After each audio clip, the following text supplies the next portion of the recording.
A chaotic scene playing out now in Brazil, eerily similar to the January 6th attack on the U.S. Capitol.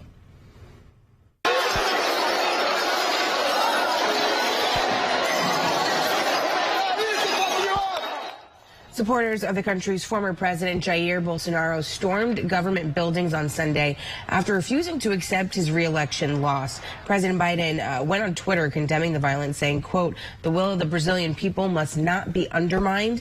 The president says he looks forward to continuing to work with newly elected President Lula.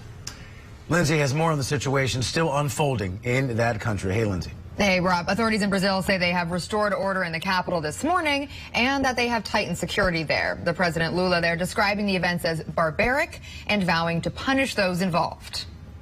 This morning, police in Brazil have more than 400 people under arrest after supporters of former President Jair Bolsonaro stormed the Capitol, the presidential palace, and the nation's Supreme Court in Brasilia.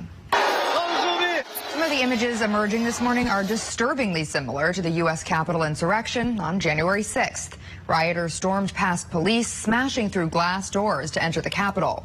They even entered the Senate chamber, mimicking the January 6th insurrectionists. However, none of the buildings were occupied by officials at the time. The attacks in the Brazilian capital comes less than 2 months after the Washington Post reported Bolsonaro had meetings with allies of former President Donald Trump, Steve Bannon, and Jason Miller. Bolsonaro, like Trump, refused to concede the election to Luiz Inácio Lula da Silva.